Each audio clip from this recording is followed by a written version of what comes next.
감사합니다. 우리 하나님께서 기쁘게 받으신 줄로 믿습니다. 오늘 우리 주신 하나님의 말씀은 히브리서 2장 1절부터 4절까지의 말씀입니다. 히브리서 2장 1절부터 4절까지 말씀. 봉독할 때에 살아계신 우리 하나님의 음성으로 들으시기 바랍니다. 그러므로 우리는 들은 것에 더욱 유념함으로 우리가 흘러 떠내려가지 않도록 함이 마땅하니라. 천사들을 통하여 하신 말씀이 견고하게 되어 모든 범죄함과 순종하지 아니함이 공정한 보응을 받았거든 우리가 이같이 큰 구원을 등한히 여기면 어찌 그 보응을 피하리요.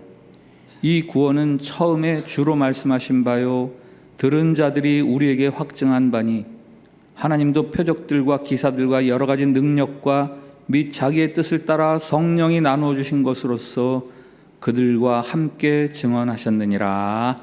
아멘. 샬롬. 샬롬.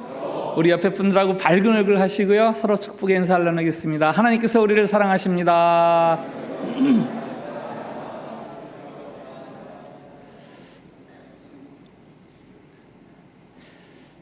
다른 사람 말 안 들었다가 죽을 뻔했던 경험이 있었습니다. 2023년이죠. 벌써 22년 전 한국에 있을 때 여름에 한 목사님과 등산을 가게 되었어요. 저는 별로 등산을 자주 한 편이 아니었지만 그 목사님은 틈만 나면 등산을 그렇게 다니면서 박 목사님 한번 같이 가자고, 박 목사님 한번 같이 가자고. 그래서 그날 저희 부부하고 그 목사님하고 셋이서 저 경기도 양평과 가평에 걸쳐 있는 유명산이라는 산에 등산을 가게 되었습니다.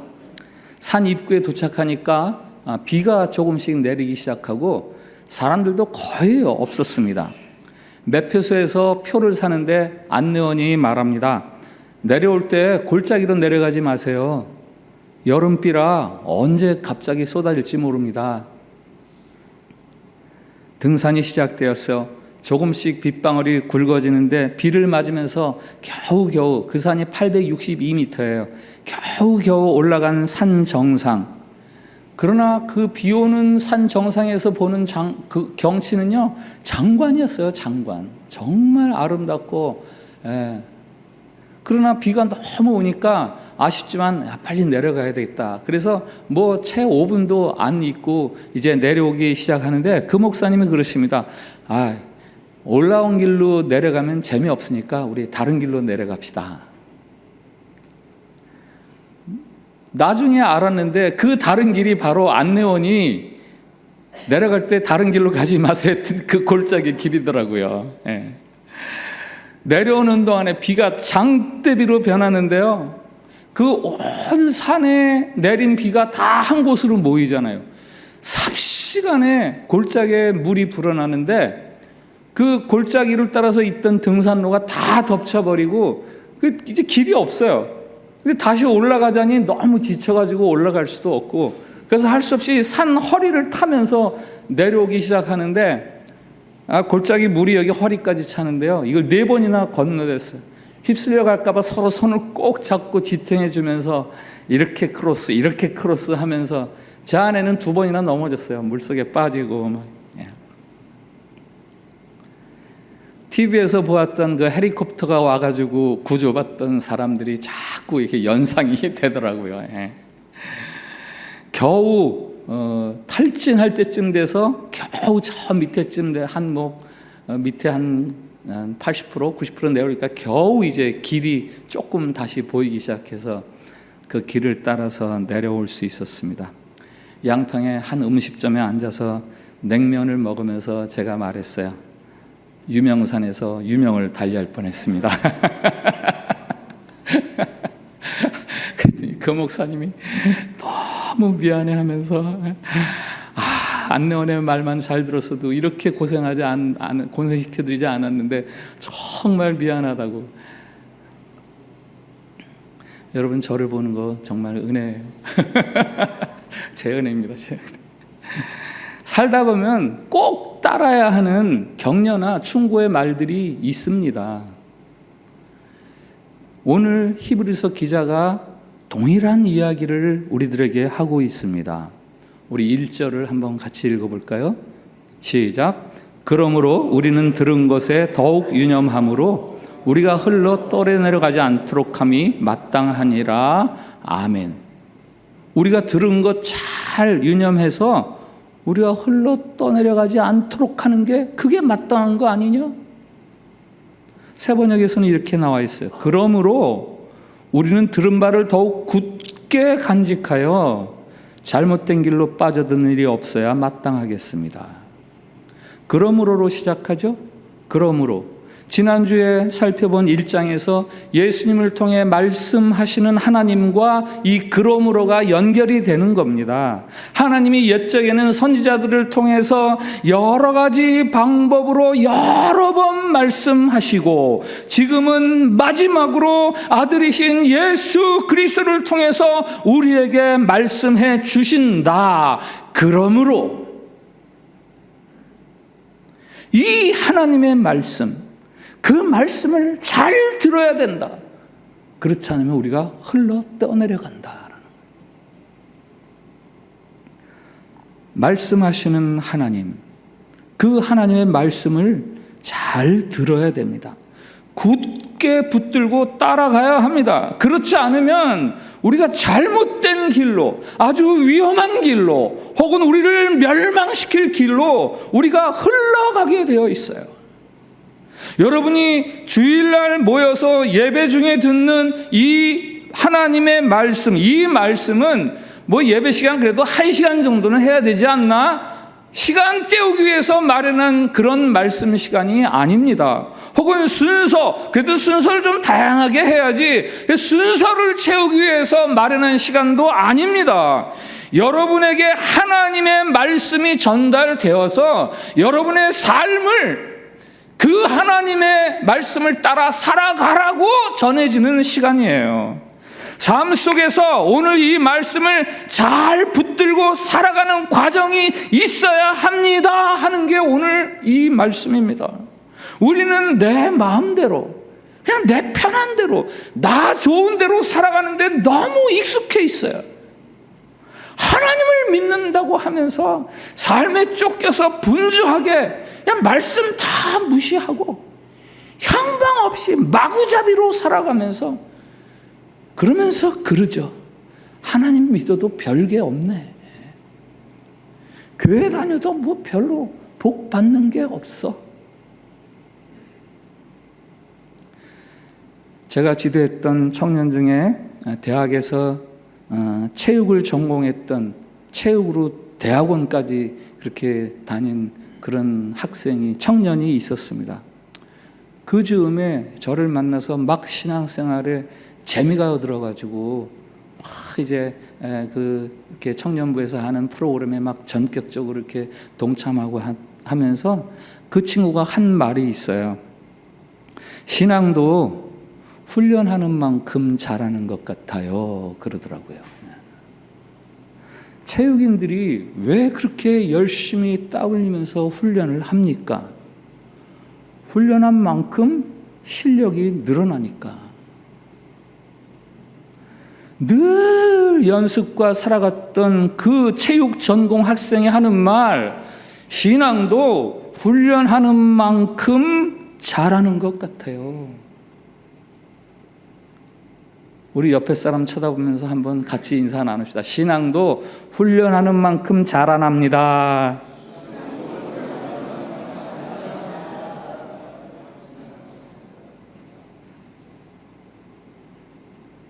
여러분의 삶에 신앙을 위해 훈련이 있으세요? 연습이 있으십니까? 내 삶의 중심에, 아니 내 삶 구석구석에, 내 살아가는 순간순간에 하나님이 들려주시는 말씀, 그것을 붙들고 살아가는 연습을 하세요. 그래야 실력 있는 신앙인이 되는 거죠. 연습을 안 하면서 내 신앙 자라나지 않는다고, 신앙생활 별거 아니라고. 하나님 말씀을 붙들고 살아가는 것이 얼마나 중요한 것인지 2절에서 부정적인 의미를 이용해서 우리에게 강조하는데요. 2절 한번 같이 읽어봅시다. 시작. 천사들을 통하여 하신 말씀이 견고하게 되어 모든 범죄함과 순종하지 아니함이 공정한 보응을 받았거든. 저게 한글 성경이요, 굉장히 어렵게 번역이 되어 있어요. 천사들을 통해 하신 말씀이 견고하게 되어, 이게 확고해서 이런 뜻이고요. 그래서 새 번역에서는 그 말씀이 효력을 발생해서 이렇게 번역을 하고 있고요. 그래서 어떻게 됐다고요? 범죄함과 순종하지 아니함이 그에 마땅한 보응을 받았다. 여기 보응은 부정적인 의미에 말 안 들어서 벌 받았다라는 이야기예요. 이 책의 독자인 히브리 사람들은 구약 성경에 정통한 사람들 아니에요? 그들이 알고 있는 구약 성경에서 천사의 말을 듣고도 순종하지 않아서 보응받은 사람들의 이야기가 있지요. 그걸 두고 하는 말이에요. 천사 말 안 들어서 벌 받은 사람 잘 알고 있잖아. 소돔과 고모라가 하나님의 심판을 받을 때 천사가 롯에게 이 사실을 알려주었습니다. 롯이 자기 가족들을 데리고 도시를 빠져나가려고 하는데 사위들이 말을 안 들어요. 사위들이. 이렇게 되어 있죠. 창세기 19장 14절, 여호와께서 이 성을 멸하실 터이니 너희는 일어나 이곳에서 떠나라 하되 그의 사위들은 농담으로 여겼더라. 이곳을 떠나라 라는 천사의 말을 농담처럼 가볍게 여긴 롯의 사위들, 결국 그들은 도시와 더불어 멸망하고 말았습니다. 민수기 22장에 나오는 발람이라는 선지자를 아십니까? 이스라엘을 좀 저주해 주십시오 라는 모압 왕의 청탁을 받고 이스라엘을 저주하려고 합니다. 하나님의 사자가 나타나서 이스라엘을 저주하러 가는 그의 길을 막습니다. 이 길로 가면 안 된다라는 거죠. 이 길로 가면 이스라엘이 저주받아서 안 돼가 아니라 이스라엘을 저주하러 가는 이 길을 가서는 안 되지라고 천사가 막는 거죠. 발람이 타고 가는 나귀가 그 천사를 보고 움직이지를 않아요. 꼼짝하지 않으니까 발람은 이놈의 나귀가 왜 안 가는 거야 하면서 갖고 있던 막대기로 나귀를 막 후려칩니다. 짐승도 알아듣는 천사의 말을 눈에 돈이 어두워서 하나님의 백성들을 저주하러 가는 선지자가 못 알아듣는 거죠. 그 발람이라는 이름은 구약 성경에서 거짓 선지자로 대표되는 이름으로 영원토록 기록이 되어 있는 거예요. 이렇게 천사의 말을 제대로 듣지 않아도 그 대가를 지불해야 한다면, 하물며 하나님의 말씀을 듣고도 그것을 듣지 않는다면 그러면 우리가 그게 되겠느냐라는 거죠. 하나님이 어떻게 말씀하십니까? 3절 4절을 읽어봅시다. 3절 4절 시작. 우리가 이같이 큰 구원을 등한히 여기면 어찌 그 보응을 피하리요? 이 구원은 처음에 주로 말씀하신 바요 들은 자들이 우리에게 확증한 바니 하나님도 표적들과 기사들과 여러 가지 능력과 및 자기의 뜻을 따라 성령이 나누어 주신 것으로서 그들과 함께 증언하셨느니라. 아멘. 하나님이 말씀하시는 방법이 오늘 여기에서는 세 가지로 나옵니다. 처음에는 주로 말씀하신 바요. 그 다음에는 들은 자들이 우리에게 확증한 바니, 주님으로부터 그 말씀을 들은 사람들이 우리에게 말해준다는 거예요. 그리고 세 번째 있죠. 표적과 기사, 여러 가지 능력을 통해 들려주시는 성령 하나님의 증언. 우리가 말씀을 듣는 과정 속에서 우리 안에서 여러 가지로 나타내시면서 이 말씀을 증언해 주시는 성령 하나님. 예수님이 살아계실 때 말씀을 들려주셨잖아요, 제자들에게. 그 말씀을 들은 제자들이 다른 사람들에게 그 말씀을 전해주잖아요. 그 과정 속에서 표적이 일어나고 이적이 일어나고 기사가 일어나면서 성령 하나님이 계속 듣는 이들을 감동시켜서 그 말씀을 듣게 하시잖아요. 그래서 그 말씀이 지금 우리에게까지 들려진 거 아닙니까?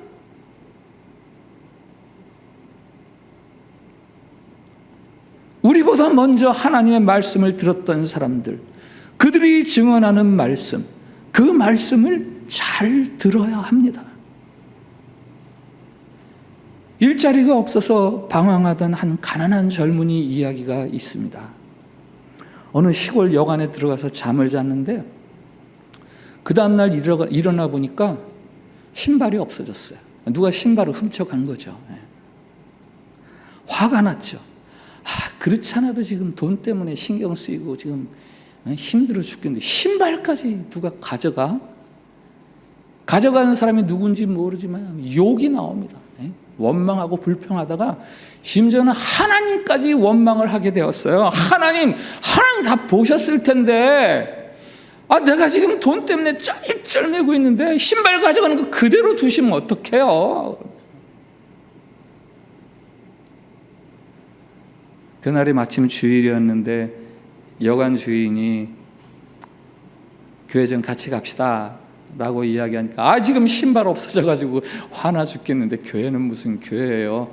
교회 갈 수도 없어, 지금 나갈 수도 없어요. 그러니까 주인이 저 창고에 가가지고 낡은 신발 한 켤레를 갖다 주면서 이거 신고 교회 같이 갑시다. 하도 그러니까 특별히 할 일도 없으니까 그 주인이 준 신발을 가지고 신고 이제 교회에 갔습니다. 끌려간 거죠. 그가 앉은 자리 옆에 모든 것을 다 가져도 예수님이 없으면 헛것입니다. 그러나 아무것도 없다 할지라도 예수님이 내 안에 계시면 모든 것을 가진 자입니다. 인간은 인간을 스스로 구원할 수 없습니다. 오직 하나님이 인간을 구원해 주셔야 합니다. 하나님이 인간을 구원할 방법을 만들어 두셨습니다. 하나님의 방법, 그것이 바로 예수 그리스도시고요. 그래서 그것을 큰 구원이라고 이야기하는 거예요. 큰 구원. 이 큰 구원이 우리에게 어떻게 허락되었습니까? 이어지는 5절부터 쭉 그 내용인데요. 우리 9절과 10절을 한번 같이 읽어보겠습니다. 9절 10절 같이 읽습니다. 시작. 오직 우리가 천사들보다 잠시 동안 못하게 하심을 입은 자 곧 죽음의 고난받으심으로 말미암아 영광과 존귀로 관을 쓰신 예수를 보니 이를 행하심은 하나님의 은혜로 말미암아 모든 사람을 위하여 죽음을 맛보려 하심이라. 그러므로 만물이 그를 위하고 또한 그로 말미암은 이가 많은 아들들을 이끌어 영광에 들어가게 하시는 일에 그들의 구원의 창시자를 고난을 통하여 온전하게 하심이 합당하도다. 아멘. 여기 하나님의 구원의 방법이 두 가지 정도로 나옵니다. 하나님이 아들을 통해서, 아들의 고난을 통해서 우리를 구원하신다. 그 아들이 고난당하는 게 두 가지죠. 하나님의 아들이 천사보다 못하도록 잠시 되었다. 우리 지난주에 히브리서 1장에서 저 후반부 쪽에 그는 천사보다 뛰어난 분이다 라고 계속해서 이야기했잖아요. 그는 천사보다 뛰어난 분이다. 그런데 우리를 구원하시기 위해서 그가 잠시 천사보다 못한 자리에 오셨어. 그가 고난을 당해서 죽음을 당했다. 우리의 큰 구원을 위해서 하나님의 아들이 고난을 당하셨다. 수치와 멸시 가운데서 죽음을 맛보셨다. 예수님은 우리를 구원하기 위해서 이 땅에 오신 하나님의 아들입니다. 예수님은 우리의 구원을 이루기 위해서 십자가에서 고난을 당하시고 죽음을 당하셨습니다. 이것이 바로 우리를 향해 들려주시는 하나님의 큰 구원에 대한 이야기예요. 여러분, 이 말씀을 믿으십시오. 한재성이라는 카자흐스탄 선교사님 이야기가 있어요. 카자흐에서 선교를 하던 어느 날 돌아와 보니까 동네 불량배들이 선교사님 아내와 아이를 구타하고 있습니다. 눈에 불이 나겠죠. 선교사님이 그 현장에 나타나서 막 분이 나고 눈에 불이 나고 그 깡패들을 혼내주려는 그 순간에 성령님께서 마음속에 감동을 주시는데요. 야, 네가 이들을 위해서 여기 온 거 아니냐? 이런 감동을 주시더래요. 그 선교사님은 태권도 선교사예요. 태권도 유단자세요. 마음 같아서는 그냥 혼내주고 싶었지만 또 그런 성령의 감동을 받으니까 그냥 타일러서 보냈습니다. 선교 10년째 되던 해에 더 끔찍한 사건이 벌어지죠. 선교사님 집에 강도들이 침입해서 아내가 강도들에 의해서 칼에 찔려서 살해당합니다. 남편이 보는 앞에서 칼에 찔려서 아내가 죽습니다. 두 눈으로 고스란히 그 아내의 죽음을 보아야 했습니다. 그분이 인터뷰하는 영상이 있어요. 애통하는 자는 복이 있나니라는 아주 짧은 단편이죠. 단편 선교를 목적으로 제작한 짧은 필름. 그 인터뷰 내내 철인같이 단단하게 생긴 그 선교사님의 두 눈에서 눈물이 줄줄줄줄 흐릅니다. 아내의 피가 묻어있는 성경책을 꺼내면서 울고 서랍 속에 보관해둔 아내의 머리카락 그걸 꺼내 들면서 웁니다. 그로부터 10개월 후에 아내의 죽음이 가져다준 슬픔이 채 가시기도 전에 한 선교사님이 다시 카자흐로 돌아갑니다. 하나님, 카자흐는 아닙니다. 저를 보내시려면 다른 땅으로 보내주십시오. 거절하다가 결국 카자흐로 돌아갑니다. 카자흐로 돌아간 그때의 그 심정을 그분이 홈페이지에 글을 올렸는데 그 글을 제가 조금 요약해서 읽어드릴게요. 10개월 만에 카자흐 땅을 밟게 되었다. 아내의 살해 현장이요 고통의 순간들이었고 눈물과 슬픔의 땅이며 다시 기억을 되살리고 싶지 않은 악몽의 땅. 그런데 무언가에 이끌리듯 그 땅을 밟게 되었다. 그 땅에 뿌려진 아내의 피가 느껴지기 시작했다. 아, 어찌 된 일인가. 아내의 영혼이 이곳에 있었다니. 하늘 아버지께서 그토록 침묵하셨던 이유를 이제야 알겠다. 내가 다시 돌아갈 땅은 카자흐 땅이라는 것을 말씀하시려고. 주님은 내가 다시 그 땅, 그 민족에게 가야 한다는 사실을 알게 하시려고 기다려 주셨다. 이제 나는 아내의 피를 그 땅의 거민들로부터 돌려받고 싶어졌다. 아니, 나에겐 충분히 그럴 자격이 있다는 이상한 배짱까지 생긴다. 난 충분히 대가를 치렀기에 담대하게 그리고 당당하게 예수 그리스도를 전하며 초청할 것이다. 지금 하늘 아버지께서 그 외아들 예수 그리스도의 핏값을 거두어 들이시는 것처럼 나도 그 민족 앞에 뿌린 아내의 핏값을 거두어 드리고 싶다. 아내를 잃은 땅 카자흐를 향한 한 선교사님의 이 마음은 바로 이 땅을 향한 하나님 아버지의 마음이죠. 죄인된 우리를 구원하시기 위해서 아들을 잃으신 우리 하나님, 애통해 하시면서 눈물을 흘리시면서 어쩌면 억울하고 분통해 하시면서 그러면서 또한 저와 여러분을 향한 그 사랑을 포기할 수 없어서 내 아들을 죽게 한 너희들, 나에게 내 아들의 핏값을 돌려다오. 너희를 향한 나의 사랑 때문에 내 아들이 죽었으니 아들을 통해 들려주는 나의 이야기들을 잘 들어서 내 아들의 핏값을 나에게 돌려다오.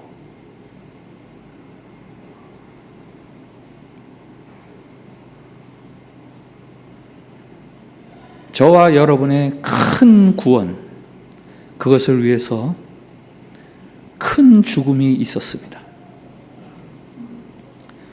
8절에 만물이 다 그 발 아래 복종해야 하지만 아직 그렇지가 못하다 라는 말씀이 있습니다. 하나님 입장에서는 만물은, 나는, 우리는 여전히 불순종하고 불신앙하는 자리에 남아 있습니다. 그런데도 우리 주님은 우리를 소중하게 여겨주시고 존귀한 대상으로 대해주십니다. 그게 11절이에요. 거룩하게 하시는 이와 거룩하게 함을 입은 자들이 다 한 근원에서 난지라. 그러므로 형제라 부르시기를 부끄러워하지 아니하시고. 예수님을 믿는다 하면서도 여전히 그 경계선 상에서, 믿음과 불신앙의 경계선 상에서 왔다 갔다 하는 우리를 보시면서 우리는 한 형제야, 우리는 한 근원에서 나왔어 라고 하면서 우리를 우대해 주신다는 거예요. 히브리서의 배경은 신앙의 자리를 떠나게 하려는 내적 혹은 외적 도전, 유혹과 시험의 시대를 살아가는 그 신자들이 이 히브리서의 1차 독자라고 말씀드렸어요. 여러분 혹시 신앙생활 하다가 흔들리는 분 계세요? 신앙생활이 힘들다 생각되는 분 계세요? 여러분의 삶이 전쟁처럼 복잡하고 삶이 분주하고 삶이 치열하다 할지라도 그것들 속에서 들려주시는 하나님의 말씀, 그 말씀이 있습니다. 그 소리를 들으세요.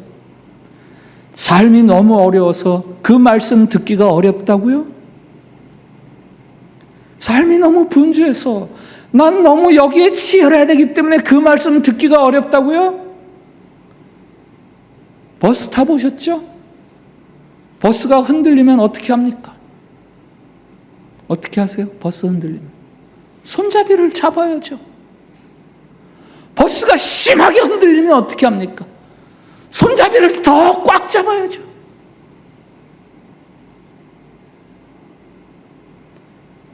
하나님은 어떤 형편에서도 여러분이 흔들림 중에서도 구원을 누리는 진짜 신앙인으로 살아갈 수 있기를 바라시고 도와주고 계십니다.